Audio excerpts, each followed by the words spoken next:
हम सदन में क्या चले गए, ये लोगों ने भोजपुरी को भेज दिया।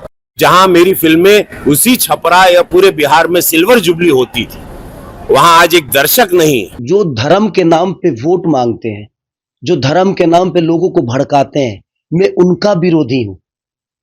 अब उनको लगता है कि मैं उनकी सोच का विरोधी हूं, तो मैं धर्म का विरोधी हो गया। आप सिर्फ मंदिर मस्जिद बनाकर लोगों को कितना रोजगार दोगे आप? अब मां जानकी का मंदिर भव्य बनने जा रहा है, ये विरोधी यहां भी मुंह उठा रहे हैं, जितने एनडीए के विरोधी हैं। तो मैं आप लोगों को सचेत कर देना चाहता हूं, इन लोगों की जमानत जब्त कर देना। जहां सनातन के विरोध में कोनो बात भई, जहां हिंदू विरोधी, हमारी आस्था हमारी मां है, मां जानकी मां है। आप मां राम मंदिर के लिए आप कह रहे हैं, वो आवाज अब मंदिर बन गई बा तो कहता कि वहां हॉस्पिटल बनता तो वहां लोग इलाज कराते हर समुदाय के लिए, ये बात कह रहे हैं। और मतलब उससे पता चलता है ये लोग क्या थे पहले। भोजपुरी सिनेमा को, भोजपुरी में काम करके हिंदुत्व का नाम लेके सब कुछ किए, कमाए खाए, आज भोजपुरी इंडस्ट्री बंद हो गया।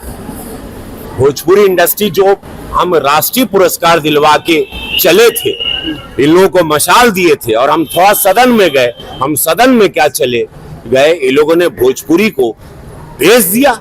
ये लोगों से पूछना चाहिए भोजपुरी इंडस्ट्री क्यों बंद हो गई, क्यों काम बंद हो गया, कि जहां मेरी फिल्में उसी छपरा या पूरे बिहार में सिल्वर जुबली होती थी, वहां आज एक दर्शक नहीं है। उसका कारण कौन है? किसने भोजपुरी को बदनाम किया, किसने भोजपुरी की ये हालत की, किसने जो किया? तो आज वो लोग जवाब दें कि वो इंडस्ट्री पे ताला लगा के आप कोई और कुछ उम्मीदें देंगे। ये छूट पर, जहां पर एक जंगल राज था, उस दल के साथ जहां सनातनी विरोधी आवाजें निकलने लगी, राम मंदिर के खिलाफ आप लोग आवाज निकल रहे हैं, मां जानकी के मंदिर जो बनने जा रहा है उसके विरोध में आप लोगों की आवाजें निकल रही।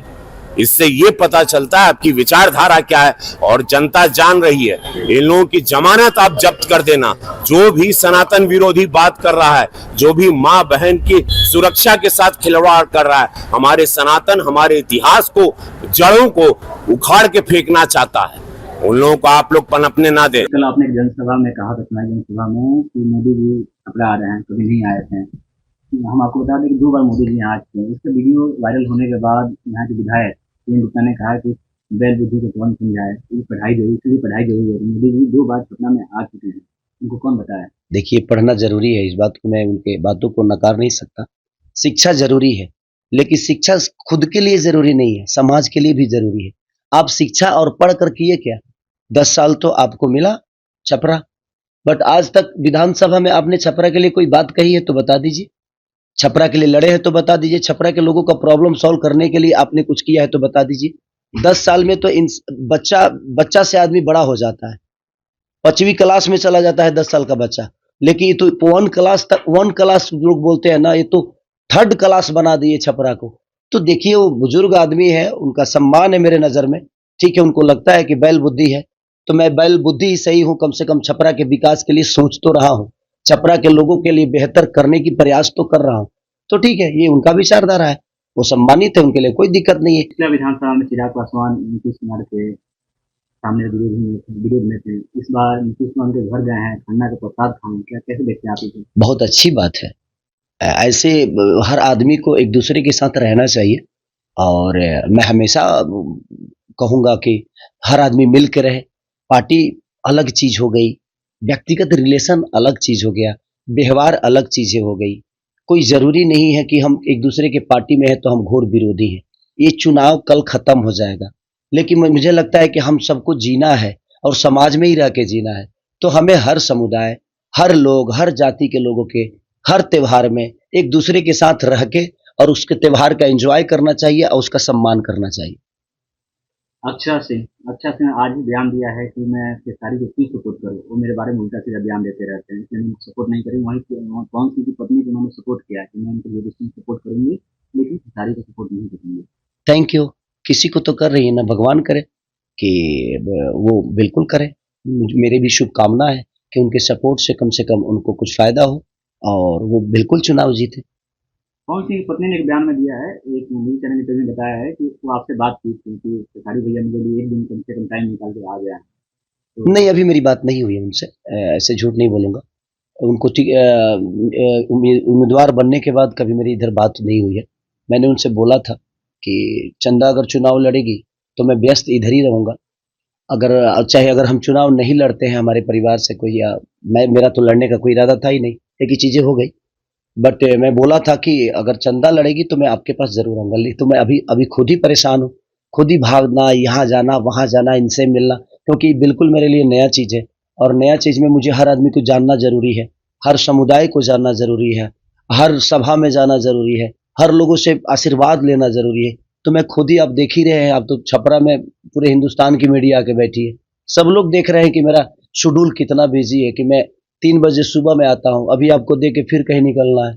तो बहुत सारी चीजें हैं, बट प्रयास करूंगा कि टाइम निकाल के, अगर टाइम मिलता है तो उनके लिए जरूर हेल्प करूँ। रवि किशन ने चुनावी जनसभा में कहा था कि आपने राम मंदिर की जगह अस्पताल बनाने की बात कही, अगर भाई अधर्मी हो जाए तो उस पर तीर जरूर चलेगा, जान लीजिए। मतलब भाई, मैं धर्म के विरोध में कभी नहीं रहा, और मैं धर्म के विरोध में नहीं, आज भी नहीं हूं। लेकिन लोग जो धर्म के नाम पे वोट मांगते हैं, जो धर्म के नाम पे लोगों को भड़काते हैं, मैं उनका विरोधी हूं। अब उनको लगता है कि मैं उनकी सोच का विरोधी हूं तो मैं धर्म का विरोधी हो गया।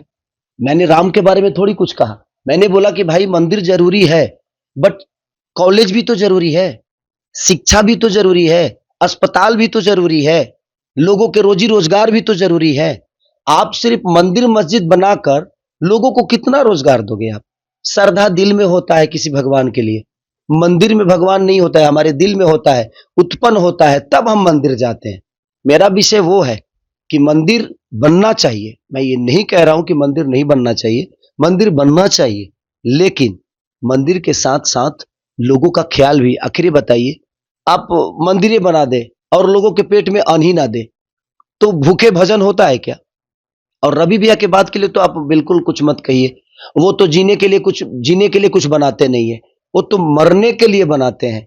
आपने उनका बयान सुना हो गया, माननीय आदित्यनाथ योगी जी के सामने बोल रहे हैं कि तुम लोग अगर यहाँ पे जलोगे गोरखपुर में तो सीधे स्वर्ग में जाओगे। तो वो जीते जी आपको कुछ नहीं देंगे, मरने के बाद का प्रोसीजर उनका जो है वो बहुत प्यारा होता है कि आपके चैन से जलने के लिए वो व्यवस्था करेंगे, आपके जीने के लिए वो कोई व्यवस्था आपको नहीं देंगे।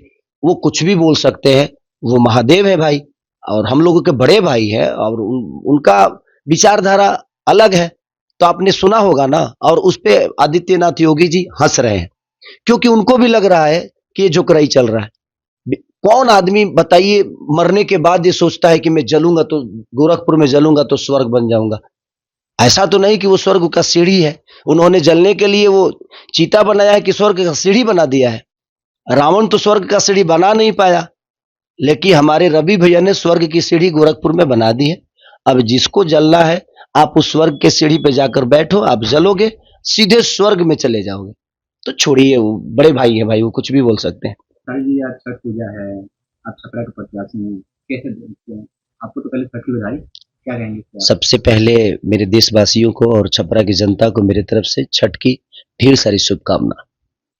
और मैं छठ के हर उस घाट पे जाने के लिए इच्छुक था, बट मैं इसलिए नहीं जा रहा हूं कि जाने के बाद सेल्फी के लिए बहुत सारी प्रॉब्लम होती है, हंगामा होता है, और मेरे जाने की वजह से हो सकता है जो व्रती लोगों को बहुत ज़्यादा आहत भी पहुंचेगी कि ये आए और वोट के लिए आए, तो मुझे अच्छा नहीं लगता।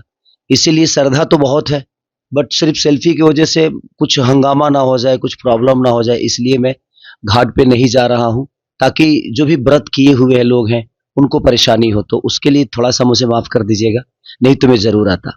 अभी छोटी कुमार जो बीजेपी प्रत्याशी उन्होंने अपने आईडी वीडियो पोस्ट किया जिसमें गाली गलौज किया जा रहा है, बता दें कि आरजेडी के अकाउंट द्वारा किया गया है, और फिर देख लीजिए वीडियो में जंगल आ जाएगा। अब यही तो मैं भी समझ नहीं पा रहा हूँ कि प्रत्याशी लोग चुनाव जीतने के लिए इतने हद तक गिर सकते हैं कि अपने ही लोगों से वीडियो बनवा के और अपने ही आईडी पे शेयर करते हैं। तो सोचिए इनकी मानसिकता क्या है।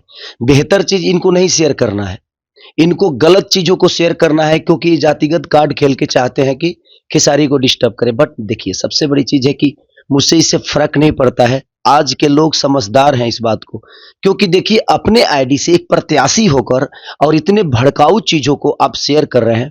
वो खड़ा है चुनाव में कि खेसारी लाल यादव खड़ा है, कहीं ना कहीं देखिए छपरा की जनता मुझ पे विश्वास जता रही है।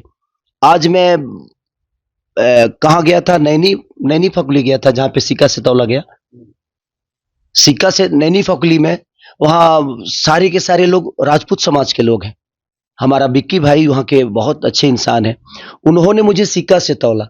तो मैं जातिगत इंसान हूं ही नहीं, और ना ही मेरे अंदर कभी जातिगत बात आएगी। तो हर समाज के लोग माने कहीं ना कहीं मुझे प्यार करते हैं।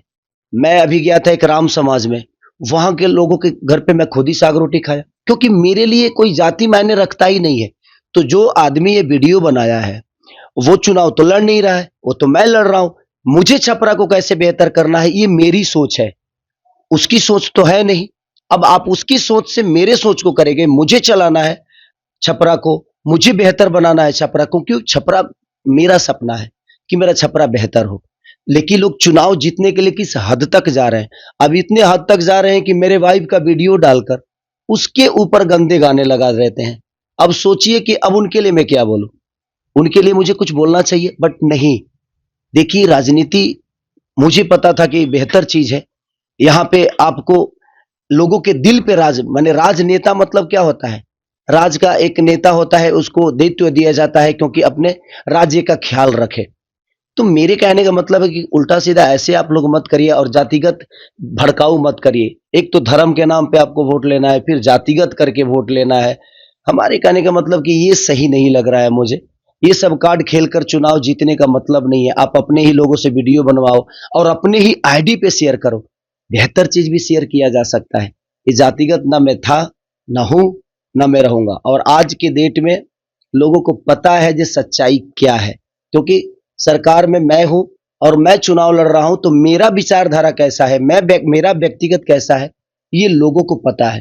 तो इसका कोई मतलब है नहीं, और मुझे लगता है कि ये बहुत निंदनीय काम है। और मैं प्रशासन से रिक्वेस्ट करूंगा कि जो लोग भी ऐसे काम कर रहे हैं, तो उन पे जो भी कार्रवाई हो सकती है आप भरपूर कार्रवाई करिए, और जो उनकी सजा होती है उनको दीजिए।